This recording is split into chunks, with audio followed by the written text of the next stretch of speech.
I'm Matt Miller. I'm Hannah Elliott, and this is Hot Pursuit.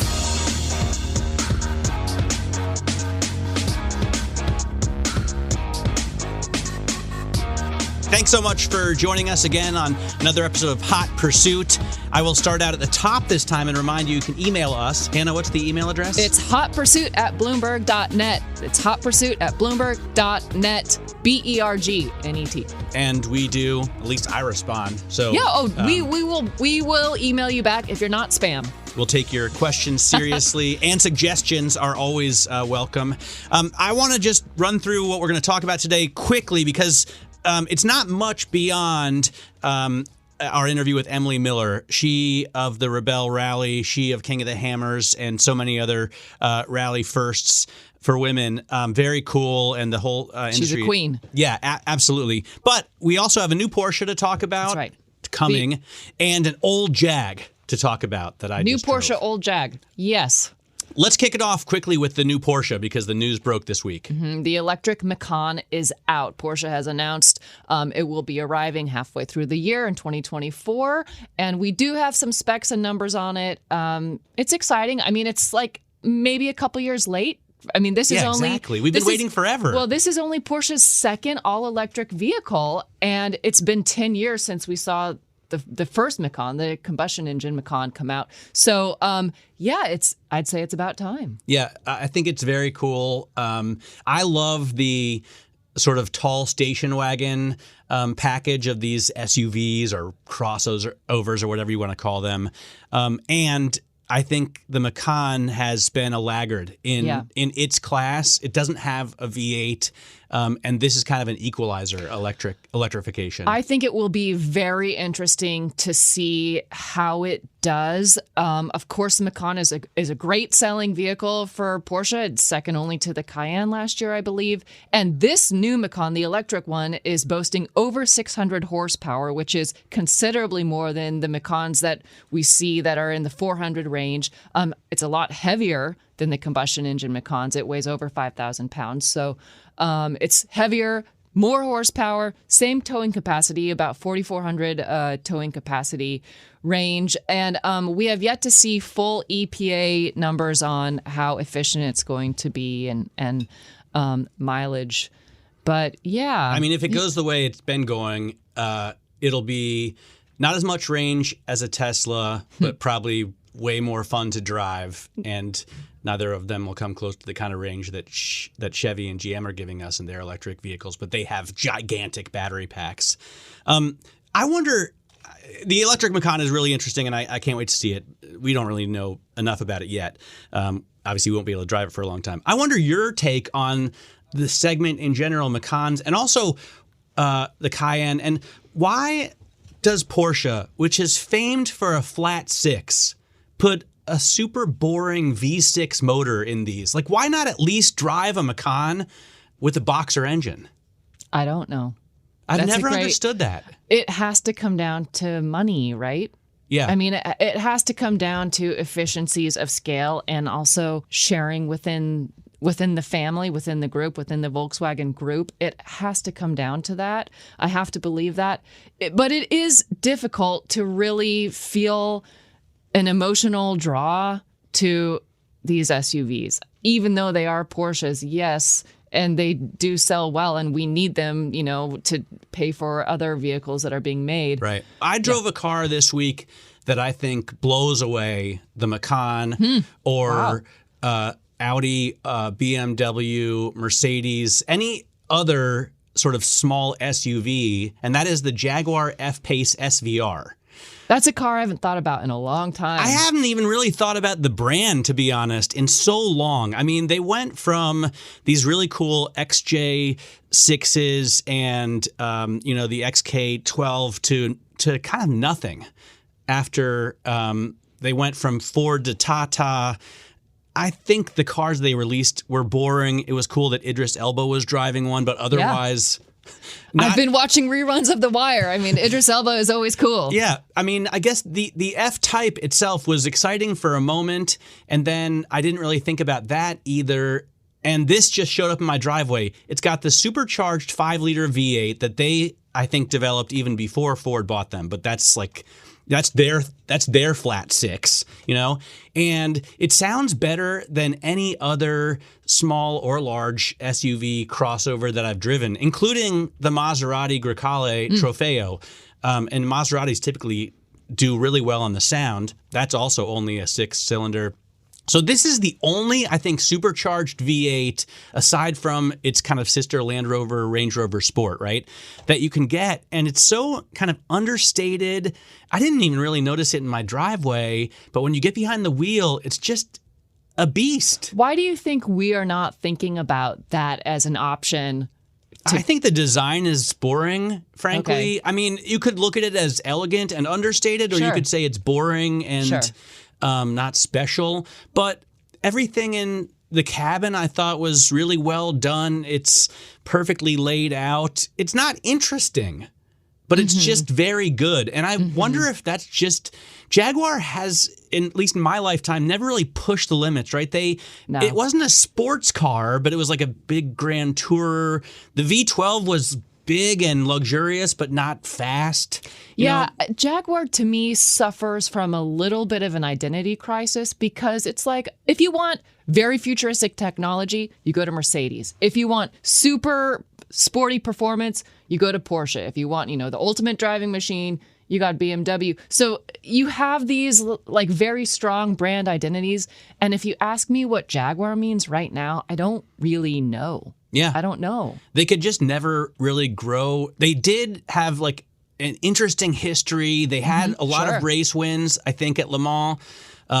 They had a really cool 6-cylinder engine that they developed first. Then the 12, the XJS, has these flying buttresses on the back that I'm in love with. Amazing design. I love an E-Type. I love driving the E-Type. I love the old ones, even the 2+2 that looks a little bit awkward. It's great. And of course, like the D-Type, just like you say, it has D with the big kind of section behind the driver's head. This is a blue chip type vehicle. But yeah, in terms of the modern day, it feels like they haven't leveraged that somehow. All right. Well, I guess that's enough sort of mini SUV crossover talk. No one For cares now. too much We don't want to overdose on because we have an awesome interview with a woman who is, in a sense, a pioneer in racing, but it's rally racing, and not just behind the wheel, but also behind the scenes. Like, she has run some of these events and won some of these events. Yeah, a lot of the events. I mean, Emily Miller, I think, is one of the most decorated off-road racers, period, male or female, and has been involved in this for decades, really making things happen. The first woman to drive solo. And Emily, tell me, as I roll through your credits, if I get these wrong or need to embellish them, but the first woman to drive solo from Vegas to Reno off-road, correct? Yeah, I was in the Vegas to Reno off-road race. And I mean, you have numerous podium finishes and wins to your credit, including the Baja 1000. Emily started the Rebel Rally, which I have to say I've participated in, and it was the best run car event I have ever been involved with or been around, period, in terms of logistics, people, planning, total organization. And of course, Emily has been so instrumental in King of the Hammers as well. And I definitely want to talk about that too. I know you've had some changes lately regarding your involvement. But I mean, talk about someone who's been involved in off-roading for decades and has seen it from a lot of different perspectives. Why don't we just start with how you got started? What got you into this? Sure. It's a great story. I grew up loving cars. I had a dad that, I loved dearly, spent so much time with when it came to cars.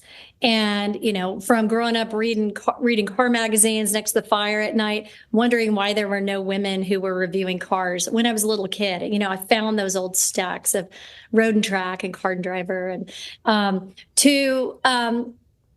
I own a sports marketing company. And one of the things that I was doing is I was working with the tourism authority, one of the tourism authorities in Nevada.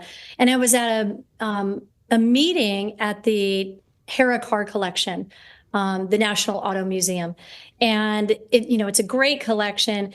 And I was in this meeting of the board members, And I met this guy named Rod Hall. And Rod Hall was one of the most winning off-road racers in the history of the sport. He had the longest unbroken race win string, which is 35 straight race wins.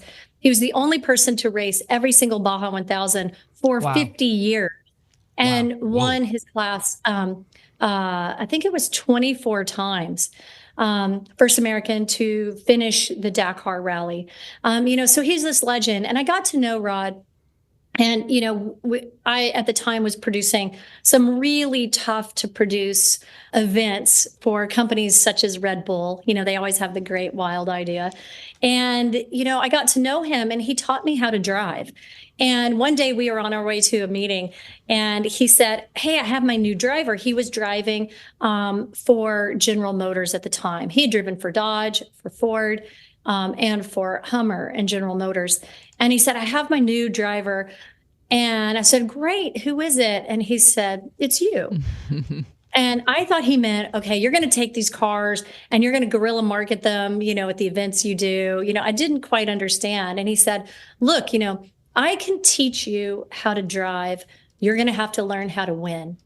And, I got to see Baja from, driving with him, hearing all his old stories to the back roads of California and Nevada and all over to Australia.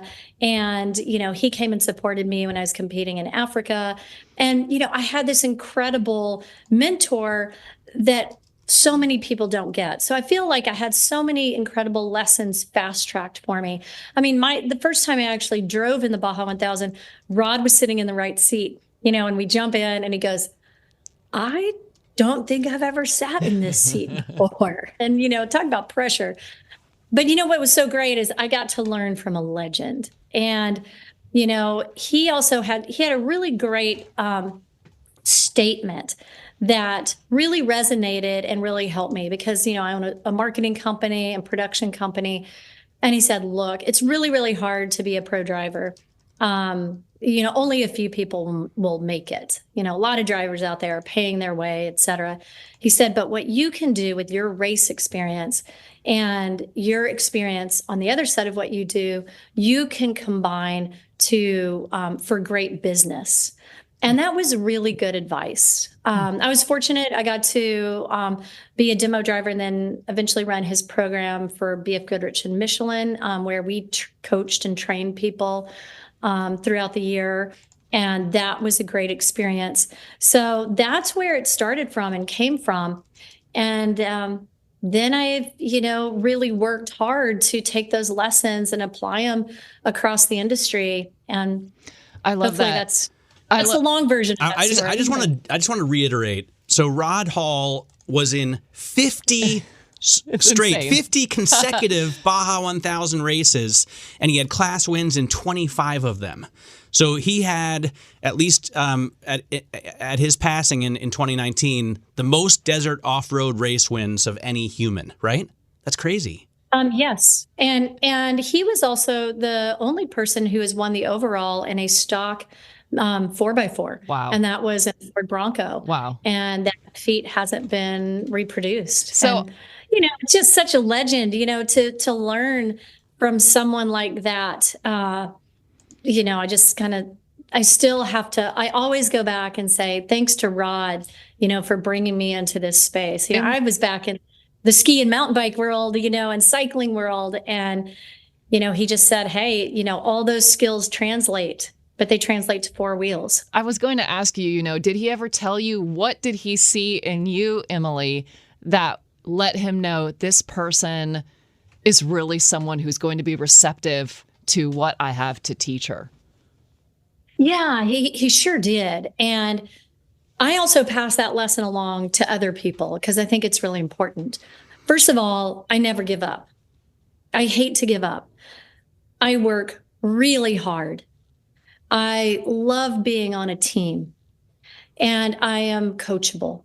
I don't believe I have all the answers. I don't believe I know it all. And I also always believe that we can keep learning. And he said that's what it takes. You have to never give up. And he also said that, sometimes you have to break bad habits in drivers. And you have to be able to leave your ego at the door and say, I'm not the best at this. I need to work on things. And so he just said, that really made him comfortable to take that time because, he said one of the things he said to me in the first days is he said, hey, we're going to go train for Vegas to Reno. He goes, that's the first race I want you to do. And he said, if you can't learn how to left foot brake in an hour, this will be over. He said, oh, gosh. I won't no have pressure. Time. Yeah, no pressure. He goes, I won't have time to fix all the things that you're going to break if you can't left foot brake.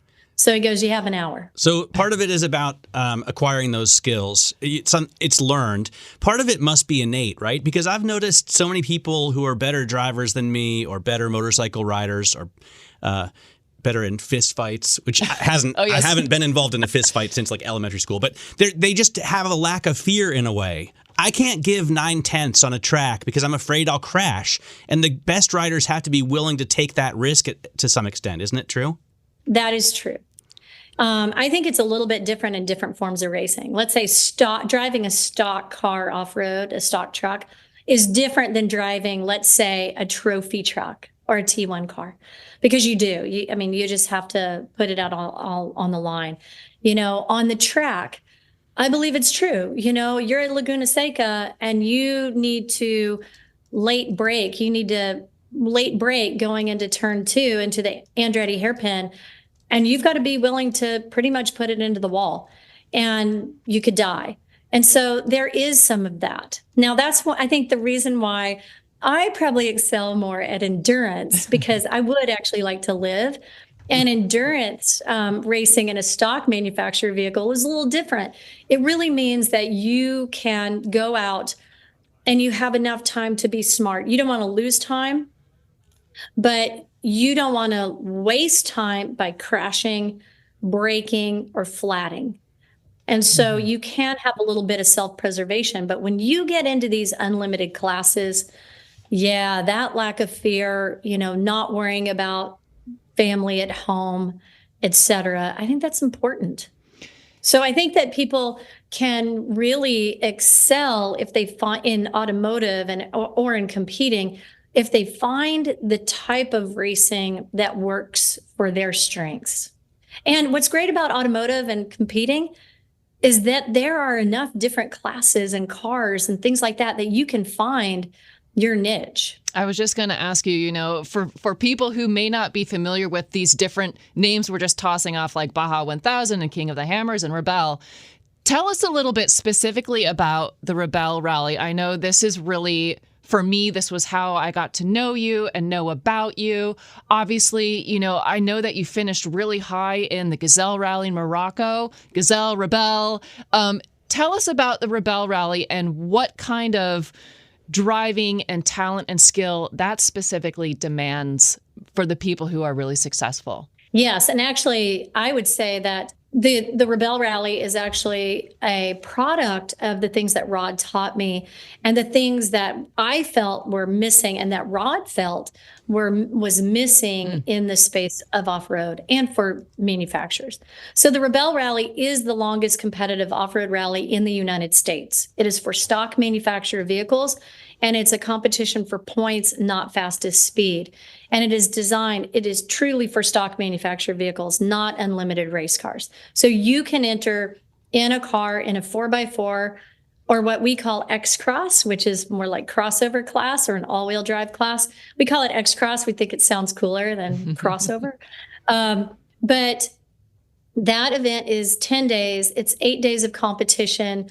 It is 10-hour stages per day, although some people are out there 14, 15 hours a day. Not on purpose. Not on purpose. Correct, yes. And it's based on traditional navigation. So we say it's precision driving and precision navigating.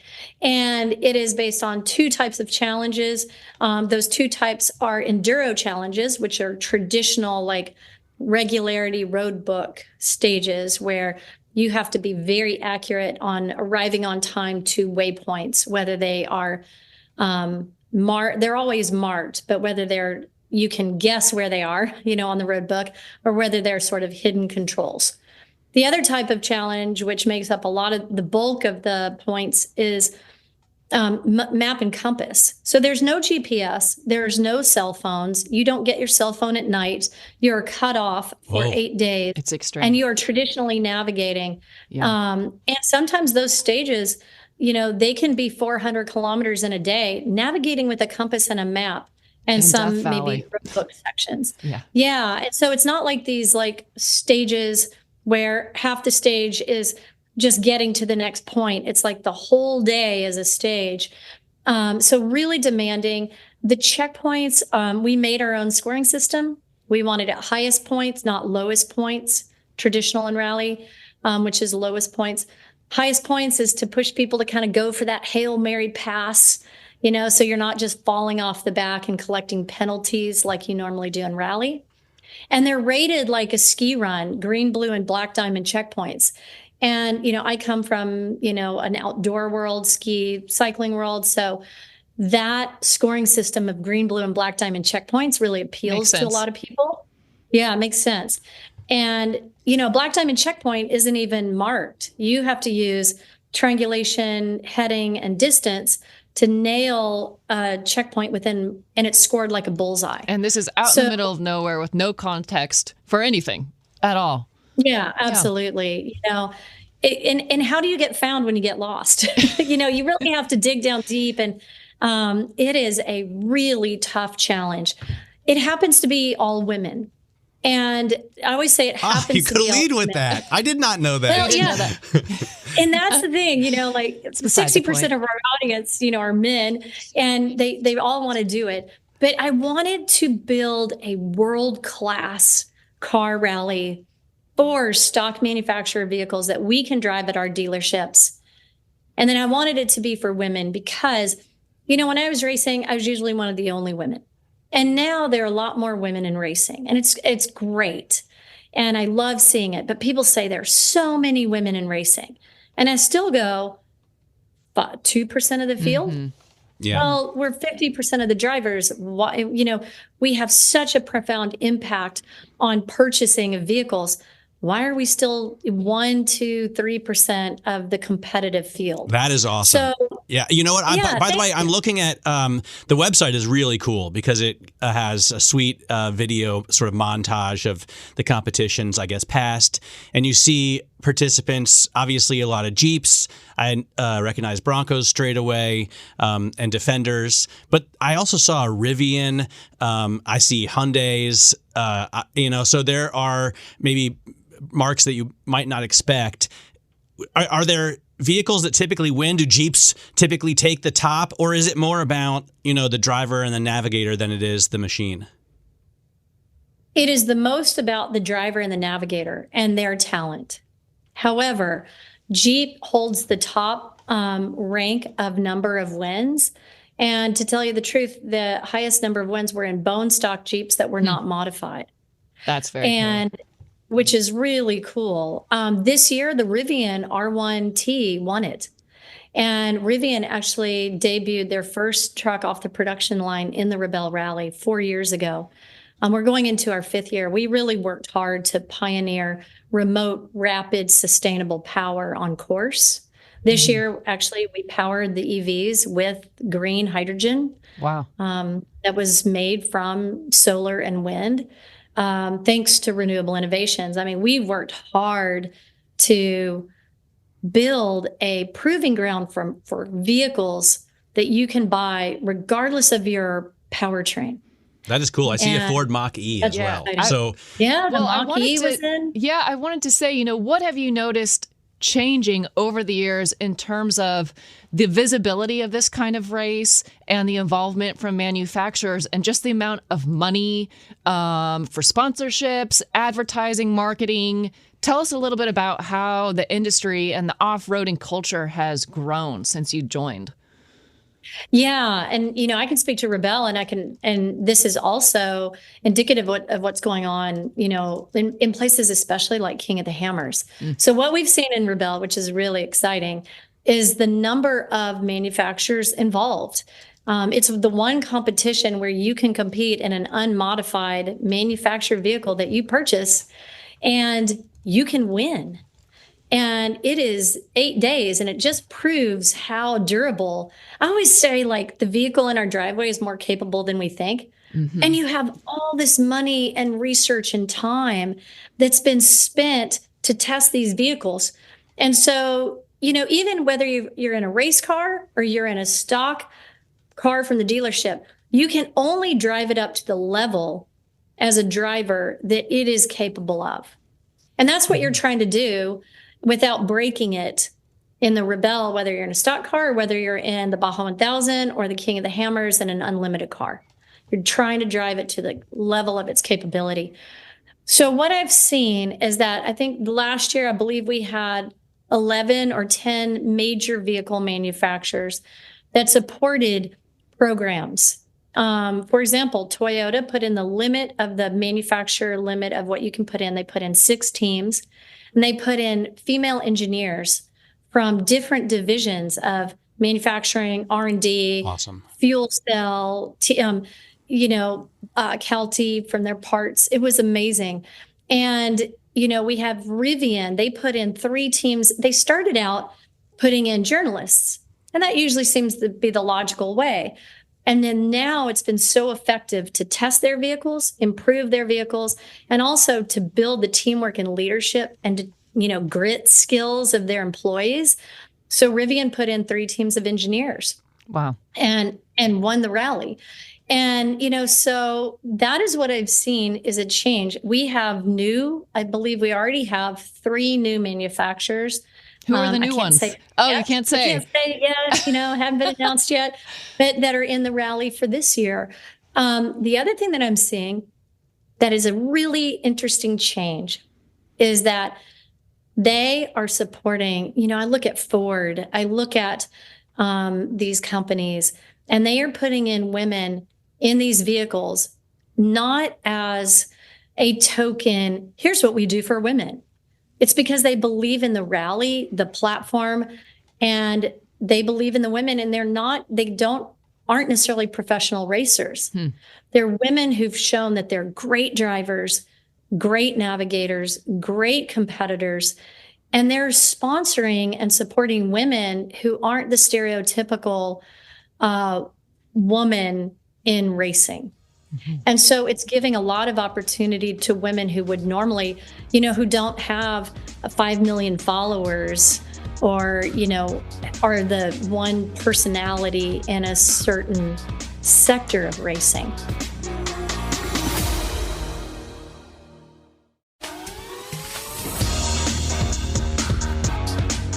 Zoom out and talk to me about the whole culture of King of the Hammers, Rebelle, Baja. I didn't know about King of the Hammers until I saw Hannah's story on the Bloomberg. But since I saw her story, a lot more people have been doing stories on it, and it's been getting bigger and bigger. Do you see that in the industry in general? Is it just growing? Yes, it was interesting. I was involved with King of the Hammers for 13 years.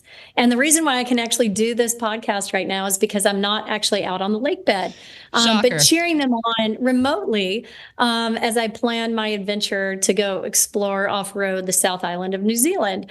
But what I have to say is I worked really hard along with the team at King of the Hammers to build a place that people could go that weren't really represented in racing. And King of the Hammers, it's similar. People want to do things. They don't want to just watch. They want to do. And what I have seen also with, let's say, King of the Hammers, is that it started out as a place that the journalists, the media, they wouldn't come to. They wouldn't cover. Why was that? Is it because we didn't understand it or was too obscure? Correct. It was in the desert. I mean, desert's cool. Yeah, it was obscure. There's not a 5-star hotel there. There's not, it is rough. It's tense. It's raw. Yeah. And people thought it was just slow rock crawling. Mm-hmm. And when you get to King of the Hammers, and the reason why I got involved, I was driving and sponsored by BFG at the time. And I came out and I saw Brad Lovell, and I saw, I went out with Rod, and we saw this action, and I saw these guys racing, and I went, are you kidding me? This is the coolest action I have ever seen in off-road or really outside of F1, standing at an F1 track, it is the best thing I've ever seen. Cars flipping over, landing on their wheels and continuing on, not broken. It was like, oh my gosh, this is crazy. And people want to see that. And I thought it was the most entertaining thing I'd seen. And then I watched, I got involved. And, Dave Cole, who owns King of the Hammers, had very good vision of what he wanted it to be. And we said, let's go make it happen. And what I think we did is we celebrated not just the top racers that were winning. We celebrated every last person that showed up and crossed that finish line and built this place that was like Mecca, this destination, this Burning Man type of event for off-roaders that didn't exist, where you watched some other races and you only saw the top 1, 2, or 3, the big money teams. And what King of the Hammers is about innovation. Build it. It started from unlimited racing. If you can innovate, build whatever you think you can build to win this thing. And what's happened over time, they started slow, and now they're cars that can climb up sheer cliffs like incredible. This, descend, but then they can also drive 130 miles per hour in the desert to string together the trails. And what it's done is it's spawned this innovation that now, it celebrated the little guy, and woman in the garage with a welder. They went, I can make this stronger. I can make this better. And now what you've seen, especially with King of the Hammers, and I've seen it there more than in any other type of off-road racing, is that it has spurred the most innovation in the aftermarket and even in the mainstream market. Jeeps now have disconnecting sway bars. That's so cool. Emily, I'm curious. Axles. It's so, when you see the pictures, it is like Burning Man meets Mad Max. And I think if you're not, you recognize it's cool, but if you're not really looped in, it can be really intimidating to try to think even about becoming involved or even just going out to watch. So what do you advise people who say, I know this is cool, I really want to be a part of it, and I just want to see it or even try it? What's the best way to do that? Yeah, I think the first thing is if you can't get there this year, watch live. So there's a great live webcast. And that's what we did early on, is we committed to live webcasting so everyone could see it around the world. Watch the live webcast. The thing that's different about King of the Hammers now is it truly is an off-road festival. So there's something for everyone. I think everybody's favorite race is the Class 11 Volkswagens, the stock bugs. Everybody loves that. And that didn't exist before. So watch the live webcast, watch all the racing, and you're going to learn about the cars, the rules, the mods. You're going to meet the teams. And then that can kind of help you find maybe that category that you fit into. There's UTV, there's extreme enduro motorcycle racing, there's Class 11, there's 1400. There is what's called the Everyman Challenge. And that's for the person who has like that modified 4-wheel drive vehicle, but not the unlimited cars which launched it. So find that place and that type of racing that you like. And then I would actually reach out to the teams. I think that's really what's great about off-road. And you guys know what it's like when you walk into a pit let's say on track racing, certain types of track racing at a high level, they don't want you to see anything. They don't want you to take pictures. They want you to give away the secret sauce. Go to King of the Hammers and you actually can walk in people's pits. You can walk into Lauren Healy's pit, who races for Ford, and look at his car and ask him what he's doing. Cool. How did he, and they'll talk to you. That's what I love about the off-road space is people work to bring each other up. They say rising tides, lifts all ships. Yeah, that's exactly right. I love that. And I think you're right. It is a feeling of community and people are friendly and proud and want to share what they've built and what they're working on. It does not feel exclusive at all. That's the best part. The King of the Hammers is going on now, and I I guess. When's the main event? The main event is next Saturday. So it started this past weekend with King of the Motos. It's UTVs this weekend, and which is now the biggest race and the highest number of vehicles, along with the Everyman Challenge. Then it goes into qualifying, and then the Everyman Challenge, and then the big final race it's the 4,400 race, the Race of Kings. And that will be next Saturday. And there are thousands of people out in the desert. I mean, how many last year came? I believe the number, it tends to range. I think the official number was put out at 50,000, but when you actually look at the whole desert around it, it's about probably 70,000+ people. Wow, that's small insane. town. It can be overwhelming, but it can be intense, you could say. Yeah, it's intense. There are about 140 or so vendors. There's a big Jumbotron, in Hammertown. The other nice thing too, go in and talk to the vendors. Go into the pits, talk to the race teams. Just go. I always, people say, like, how do you start? And I always just say, start somewhere. But if you want to be good, learn from good. If you want to be great, learn from great. And the greats are still there. Well, that's what we're doing right now. And they Emily. will talk to you. Thank you so much for joining us. Real pleasure getting to know you just a little bit, and I can't wait. I'm going to watch King of the Hammers this weekend and next week, and I'll watch the Rebelle Rally, which I think is 250 days from now. So really cool to learn about that. Emily Miller, thanks so much for joining us. Thanks for having me. All right, well, thanks very much for joining us. That's going to do it for the show this week. Make sure to join us same time, same place next week. And also remember that you can always send us in suggestions or questions to our email address, which is? It's hotpursuit@bloomberg.net, or you can reach out to us on our Instagrams, probably. Yes, I'm Matt Miller, 1973, and you are? Hannah Elliott XO, 2 of everything. 2 L's, 2 T's, 2 H's. But not 2 X's or O's? No, just the one of those. Yeah, okay. Yeah. Don't overdo it. Got it. Thanks very much for listening. I'm Matt Miller. And I'm Hannah Elliott, and this is Bloomberg.